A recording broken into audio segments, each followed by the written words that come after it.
Welcome to the video on solving linear systems using Gaussian elimination. You probably are familiar with solving linear systems with two or more variables. Here we have an example of a linear system with two variables, and it's perfectly set up for a method that we called elimination. And the goal of elimination was to eliminate one of the variables in order to solve for the other variable. So for instance, in this problem, maybe we want to eliminate the x's, so I could multiply the second equation by -3, leave the top equation alone, right? So I would still have a 3x minus 2y equals 14. My second equation would become -3x plus 9y equals -21, and the reason I multiplied by -3 is because now when I have a 3x and a -3x, if I add those two equations together, I would get 0x, which is 0, right? So this would just disappear. So then I would only have the y variable left in my addition equation here, right?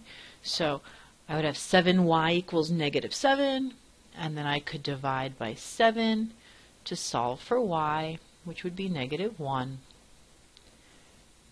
And then I could use this to get x, right? I could substitute this in to one of these equations, find y, or another way of doing this, think of starting with the original system and eliminating the y's to then solve for the x.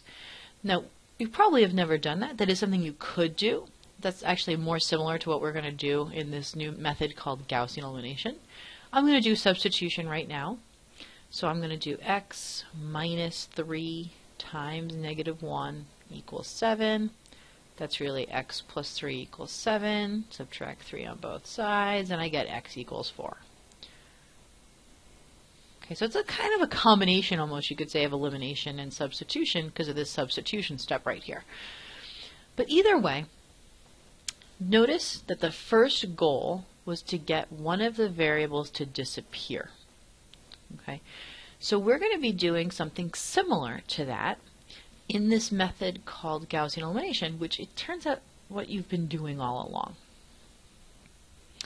So Gaussian elimination is really an algorithm that you use to solve systems of linear equations in which row operations are performed on a matrix of coefficients. Okay, a lot of stuff in that sentence there that we can break down. Okay, so we're going to use this when we're working with linear equations. Great. Row operations are things that we're going to do to individual equations, right? We write equations in rows. For instance, I had multiplied that second equation by -3. The row operation would be multiplying the row by -3. Right? These are things that you've done before, we just never called it that. And we're going to do those operations on a matrix of coefficients. And I hope that you've all worked with matrices before. You may have even solved systems using inverse matrices, which we're actually going to do in the next video. But we're actually not going to use inverse matrices in this. Gaussian elimination really is just elimination, okay, in which an algorithm is really just a method, and that method is going to attempt to eliminate all but one of the variables from a single equation, and then you're going to solve for the remaining variables. That's exactly what you've been doing in Algebra 1. So why do we have to call this thing Gaussian elimination? Well, what makes it special? Okay, we're going to figure that out. Just might be important to note, this is also known as row reduction. You're going to see where this idea of a reduction comes in. Okay, so let's talk about these row operations. What's something that you could do to a row or to an equation? You could swap them. Think about that. In that previous system of linear equations that we just looked at, I could have put the second one on top, right? And it wouldn't have changed that system at all. The order in which you list the equations doesn't matter. So I'm going to call that swapping of rows.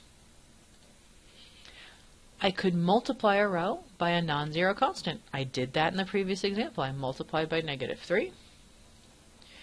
And I can also add rows together to replace a row. That's exactly what I did to eliminate the x's. Now just don't forget, adding and subtracting really are the same operation. Okay, so I didn't list subtraction there since I just consider adding of negative numbers to be subtraction. Okay. So now let's talk about these types of matrices that we're going to work with. So I've given you a more complicated type of system of linear equations. We have a total of 4 variables, which is why I gave you 4 equations. You need the same amount of equations as you have variables to figure out what those variables are going to be. So we're going to look at the coefficients of those. So in order to do that, I had to actually insert, you can see it right here, I had to insert a 0w and a 0x. So now I can see the coefficients of each of those terms. So now the next thing I'm going to do is set up something called the coefficient matrix. And notice that just came from each of the coefficients. We have 3x minus 2y plus 1z, right, that's really a 1, plus 0w. Ah, there they are in that row, right? And here's the second set, the third set, the fourth set. We have something called a variable matrix. And in this case, that would be x, y, z, and w. And notice how that goes vertically, because when you multiply these two matrices, you should get this exact set of equations. And we know that those equations are equal to those constants. So this one is called the constant matrix. Now, if you're not sure about what I just talked about, this multiplication, getting you those equations, do not worry. That is covered in other videos. But what we like to work with, as you can see on the screen, is a little bit of a combination of the coefficient matrix and the constant matrix. And that is known as the augmented matrix. So when I work with solving systems, linear systems, and I want to use Gaussian elimination, I'm going to use an augmented matrix. So let's get to the bottom of this. What is Gaussian elimination? Now that we know what these matrices are. Here's the goal, or I should say the kind of intermediate steps of Gaussian elimination.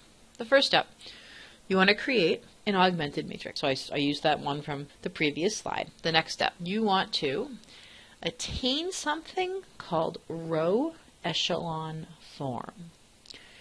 So here what it looks like. Now notice I didn't talk about any of the steps yet of how you would get there. I'm just talking about the major ideas, the things that you need to keep in mind, the goals that you have to have while doing these problems. So notice what happened. In this matrix, we have a nice diagonal of 1s.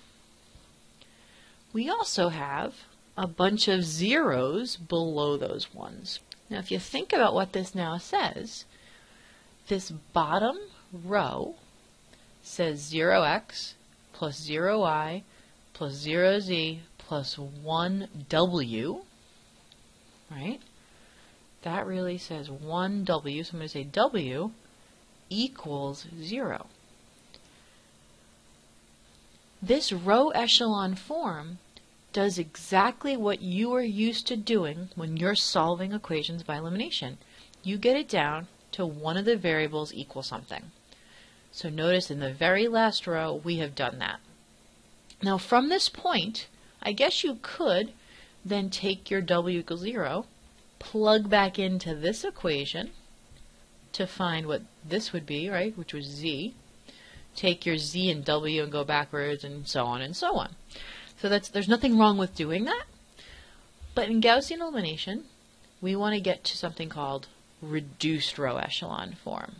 And that looks like this. So now I can keep my 1s on that diagonal. I keep my zeros below it, but I also gain zeros above it. So really what this says is that x equals -3, y equals 4, z equals -2, and w equals 0. Right? That's the answer.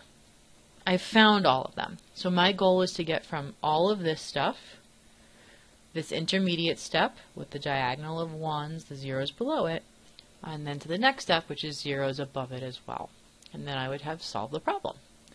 So now my job is to take you through how did I get from here to here and from here to here. Okay, so your first goal is to start with your augmented matrix and to try to get this first entry to become a 1. After that, you want to get all the numbers below it to become 0. So really you want to think of doing your work in columns. We want the 1, zeros below it. Next column, we're going to want this number to be a 1 and zeros below it. This number a 1, zeros below it. This number a 1, right? And then we'd be at row echelon form. Okay, so let's go to a problem. We'll use the same problem. It tells us to use Gaussian elimination. First thing we're going to do, write down that augmented matrix. Okay. First step, let's get a 1 in this first spot right here. Two different things I could think of to get a 1. First thing, I could divide everything by 3. That would get us a 1. I don't really want to divide those numbers by 3 though. That doesn't really look appealing to me. I don't want to deal with those numbers. But notice I have a 1 in this spot right here. Well, we can take this entire row and switch it with this entire row. Right? The order in which we write these equations doesn't matter. That's called a row swap. So I'm going to say to swap row 1 and row 3. That would do it. You know what? While we're at it, notice that there's a 0 here already. But our goal is to get a 1 here, then a 0 here. Let's move this up into this spot by doing a swap, but with row 2 and row 4. All right, and then we can take care of those first two steps.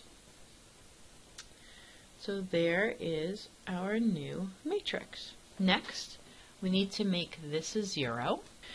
I could take this 1, I could multiply it by -3, and then I could add it to row 3, and that would get me a 0 in that spot. So let's do that. And again, this is how I'm going to show my work. If I don't do this, I'm not actually showing my work. I'm going to take -3, multiply all of the numbers in row 1 by that, and then I'm going to add those to row 3, and whatever row I place in this spot is going to represent the row that I write the answer down in. So, for instance, 1 times -3 is -3. Add to this row's number, which is 3, I get 0. I'm going to put a 0 in this space, because that's what it says. Replace row 3 with this. -1 times -3 is 3. Add that to -2, I get 1. I'm going to write a 1 in this space. So notice there's my 0, there's my 1, and I continued with the other 3 numbers there. All of the other rows stayed the same, I just rewrite them. I'm almost done with this row. I want to get a 0 in this spot, so let's keep that same method going. Let's multiply this by a 2, and then add it to -2 to get 0. So let's see. I just said to multiply row 1 by +2 and add it to row 4. Once I do that, this should be the result. Just as an example, look, if I took this -11, multiplied it by 2, I get -22. Add it to the row 4 entry there. So -22 plus 12 is -10. So I wrote a -10 right there. Okay, so this column's done. We're on to the next column. The diagonal actually already has the 1 in the next space here. That's good. I don't have to do that step. But I do need a 0 here, and I need a 0 here. So what could we do? Couldn't we add, let's see, couldn't we add these two rows together, right? 1 and -1. I'm going to add them together, but I want to replace this row. So I'm going to write that as R4 plus R3. Add these rows together, replace R3 with the answer. And that's what I get.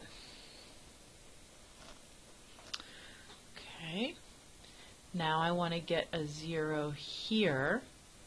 So I could do the same idea, but now I could add R2 and R4 to get a 0 there. So let's write that down. R2 plus R4, and we're going to replace R4.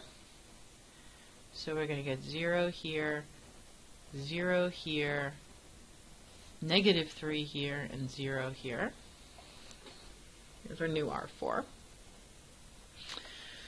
Now this column is done. Back to this diagonal, we need this to be a 1. We already have the 0 here, so I'm thinking that to get this to be a 1, now might be a good time to divide by -2, right? Because otherwise I don't see how we're going to get rid of this.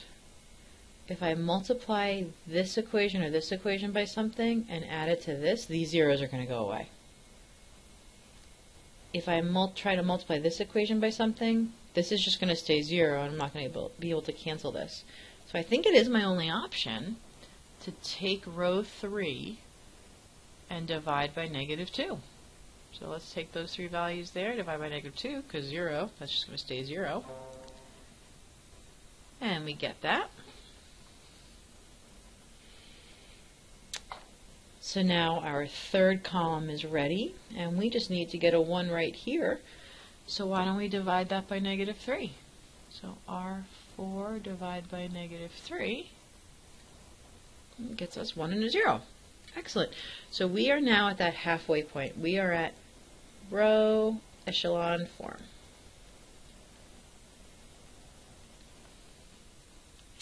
Alright, so just like we had this order of getting 1 and then the zeros below it, we're going to do the same thing, but now the zeros are above the 1. So we're going to go for all of the zeros here. So we want this to be a 0 next, then these 2, then these 3.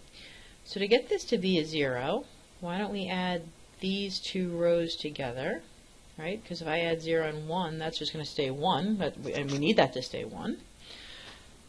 So we're going to add R2 to R1, and notice I wrote it in that order because we want to replace row 1. Okay, so there's our new row 1. Now I want this -1 to become a 0. So if I do something with the second equation, right, the 1 is going to get multiplied by something and then get added to the 0, and the 0 is going to go away. So I can't use the second equation. I'm going to have to use the third equation to make this disappear. Why don't we just add those 2 rows together then? So let's do R3 plus R1. That's going to replace R1. Now we have to take care of this -3 here. Again, we have to keep this as 0 and 1, so we're going to have to use something that has zeros in this space and a 1 in this space. So let's multiply that 1 by 3 and then add it to the -3 to get 0. So 3 times row 3 and then add that to row 2. And there's our solution for R2. And that that column is done. Now we're just going to go on to this column. So we're going to have to use this equation with all the zeros here because we don't want to change any of the 3 entries in front. We have to use this one. So notice that all of these are zeros, and this is a 1. So all we have to do is multiply R4 by whatever we need to be the opposite of this number. So if I multiply it by -3/2, this will become -3/2. And then I add it to that row up there, so R1, the zeros are just going to be zeros, so the rest of it stays the same, but this becomes 0. That works out nice, so let's do the same thing for the other rows. We're going to multiply by +13/2, right, to cancel out with that row. Add that to R2. Great. And now we just have this last number to take care of. So we're going to multiply by +5/2 and add to R3. And we have attained reduced row echelon form, which is the end. Because now I have something that says x equals -3, y equals 4, z equals -2, and w equals 0. These take a lot of practice to get fluent with, and when I talk about fluency, that to me that means how correct you are and how fast you are at it. So you really have to do a lot of them to gain that fluency. The problem is it takes a long time to do just one problem, so notice that your homework doesn't have a whole lot of them to do. I really encourage you to do extra problems if you have the time, especially. And if you have any questions with them, bring them to class. We'll see you there.